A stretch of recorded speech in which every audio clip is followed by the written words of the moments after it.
Kiki Boy Zimbo. Chiboy aikla Kiki Boy Mr. Authentic Zimbabwe. Nasi ndimo machigodora ndikati kune maartist ere ndazongonongedzerwa one. Saka unonzani?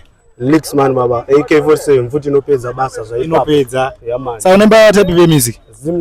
Zimdanzo. Yeah man. Saka ndikwanisa mboti pa freestyle. Freestyle yakanakisa chibaba. Yeah, chimukandira mabhazi. Anzima. Andidi baby riri soft kandoda riri rafu rinoti wogwani kuni mhorosa nemanafu tikabhaizana panotongoshanda tafu takaenda nakwachamu zvikanzi kuteni kuduma kutogeza nekoko kana kutauni toenda nechikopokopo mudharaunda ndemuridzo wemazuko kana ukandida kazvawa zvese zvako ndinokuda bhebi vangu hausimboko ndambokutori bhosi bhati hausipo mako unondinakidza neako mashoko rudo rwandinokupa saamara mukoko ndichakutora ndenda newe America imagine padeni pangu bhebi uchibika kushaya brains zangu dzinotaika kana uripo ndiwe misisi malaika uyu toendewe mune mabhazi. Saka unoshanda nani? Ndoshanda na Joflex producer Omaka Records. Yeah man. Ko wakambosvika kwa studios ekwa Mutare? Studios ekwa Mutare ndakasvika kwa Jungle Studios ndikasvika kwa Titan. All right. Titan nomuona sei? Titan ayo azoipa weeks anopusha. What about Jungle? DJ Jungle ndiye ari kumaonde. Jungle ari kumaonde anopusha futi zveipapo. Ama producers eMutare ndingangoti zvebasa vari kuzama.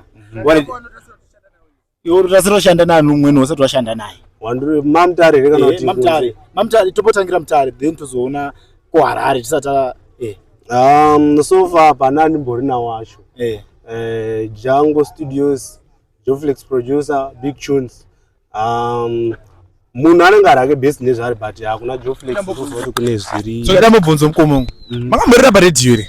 Pa radio andisandaendesa mangoma zvamai. Mundaseurira pa Diamond FM rini mukoma?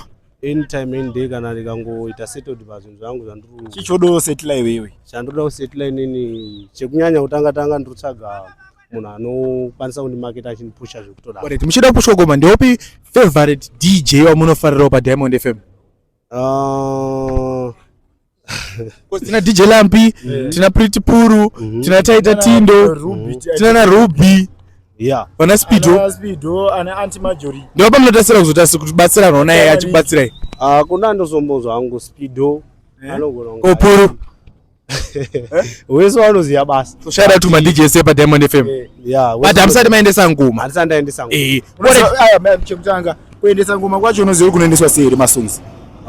Ndinozongonzwa mangu malinks but asandambozvitrya so ndokuti andisandayaziya.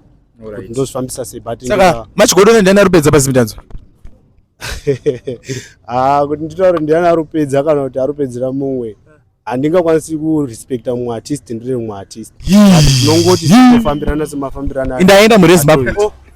Alright, ko ndiana apera Mamutare waisombodzwa achirira. Mamutare hamuna munhu atapera bozi tese tiri pa tingongoti Mamutare maimbiro edu atiri kuita isusu